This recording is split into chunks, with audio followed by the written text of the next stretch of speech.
staffs left. Remember, Egypt borders Libya and Israel and is considered America's most important Arab ally, and now no one's even running it. It certainly is extraordinary to watch, a moment of great celebration. The military has ousted the government. The people had said, we need talks. The people had said, you're not doing what we elected you to do, Mr. President.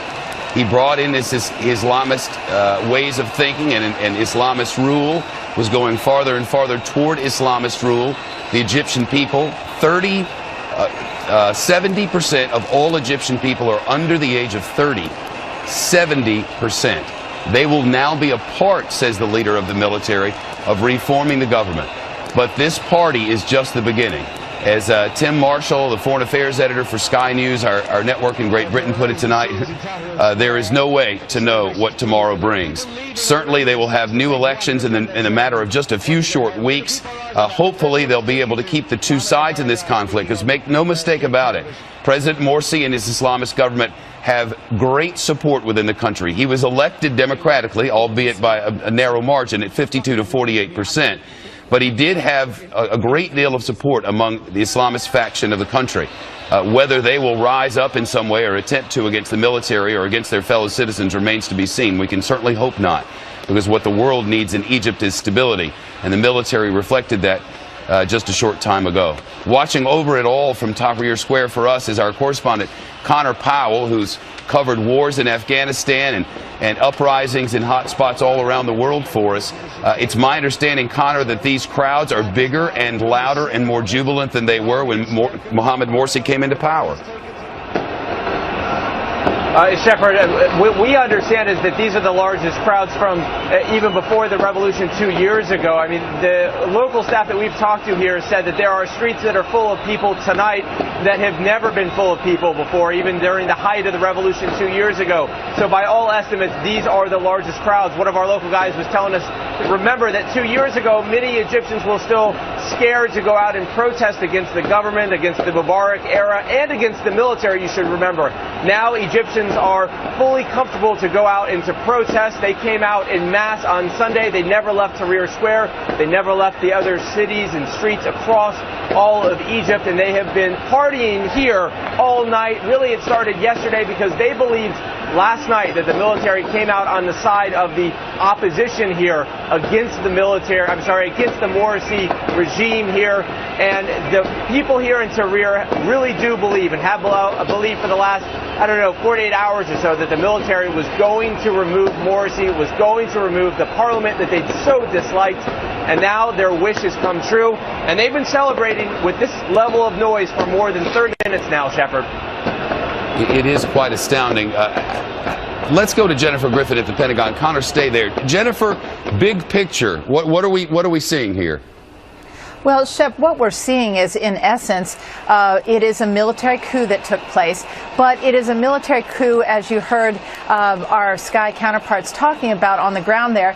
It is a coup with a transition. Now, what we know that the Pentagon has been in daily discussions with the heads of the Army, the Defense Chief Al-Sisi, who we just heard from. They have been very reluctant to talk about what message they were giving to the military. They didn't want to be seen. The U.S. does not want to have been seen as having had any part in this coup. But I'm also told by sources that the Pentagon and Pentagon officials did not tell the Army not to carry out this coup, not to push President Morsi out, because in essence it was very clear when you have 30 million people in the streets that that is also a democratic process. So what you are seeing here is the Army trying to keep some kind of peace and keep this thing from boiling over into violence by appointing this new interim president and getting to elections as quickly as possible. The military in Egypt does not want to rule Egypt. They saw how martial law went for 16 months. It was a disaster. There were large crowds that overthrew the Egyptian military, in essence, when they were mismanaging things for 16 months. The military in Egypt, however, is the only institution that is seen as viable at this point. And we've seen some reports from Israel, among among other places, suggesting that Israeli leaders are also pleased that the Egyptian military took this step. They never were comfortable with President Morsi and the Muslim Brotherhood being in charge of Egypt. I've also heard from sources here in Washington that the Saudi Arabian government is very pleased that this has taken place.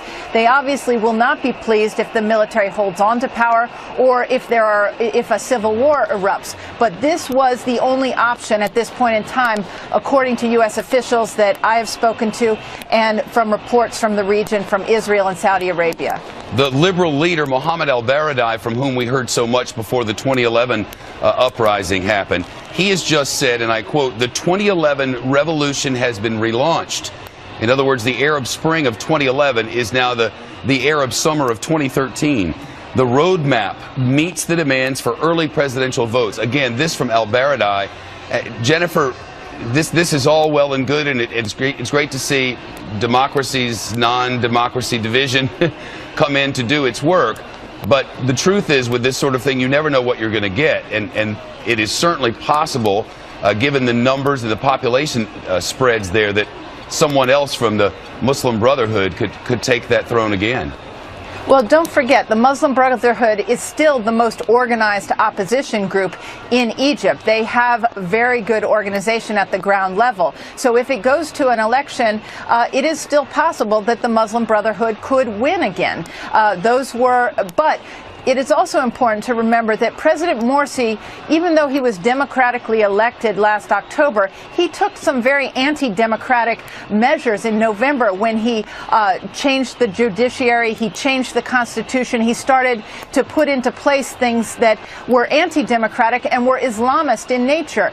And essentially what you're seeing right now, Shep, is Egyptian people saying that they do not want Sharia law, they do not want the Muslim Brotherhood changing the Constitution.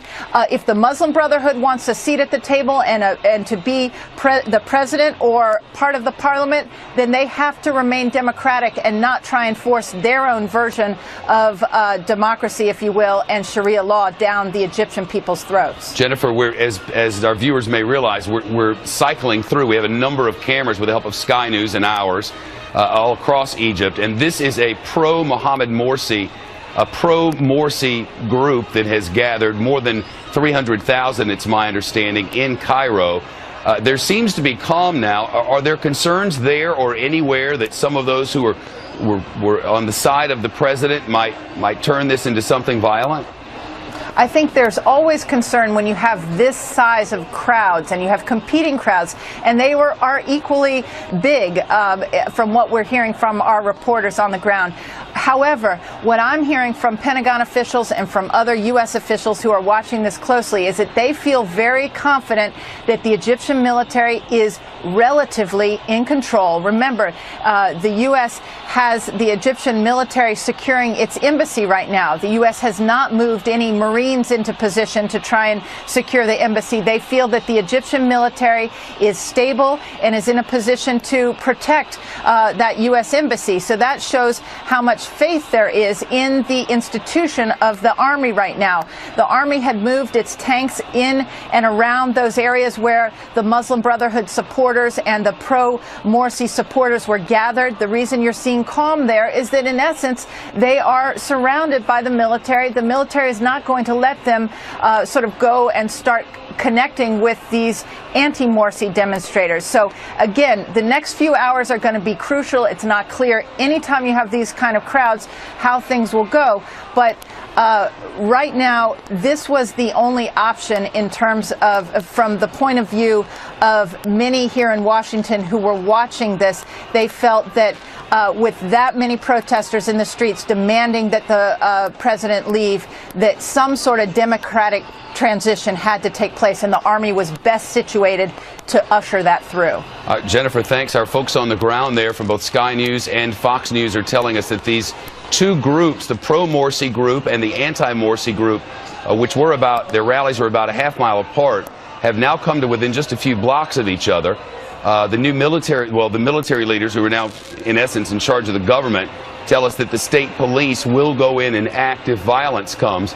But it's almost as if two groups of rival schools are coming together, and they're coming together and meeting on a street, and the fear is that violence will break out just sort of haphazardly there on the streets. Egypt's leading Muslim and Christian clerics backed this army-sponsored roadmap which suspends the constitution and calls for early presidential and parliamentary elections. They are screaming in the streets and lasering the helicopters above. Jonathan Hunt, who's worked in that region, it is an extraordinary thing to see. Absolutely extraordinary, Shep. It's no doubt that we are witnessing and have witnessed here a military coup. It's a bloodless coup, but a bloodless coup for now. And the great concern tonight is what the Muslim Brotherhood leadership tells its supporters to do next. The military general who we heard making the announcement, General Abdel Fattah al-Sisi, has said the military will deal, quote, decisively with anybody who perpetrates any sort of violent act. So if the Muslim Brotherhood sends its supporters onto the street with orders to attack its opponents, then the military is in the middle. The military will have to referee this. And as I say, it's a bloodless coup, but the best you can say right now is that it is a bloodless coup for now. These are difficult, difficult hours ahead for the Egyptian people. The Muslim Brotherhood must know that if they play right here, once the elections come along in a matter of a couple of weeks,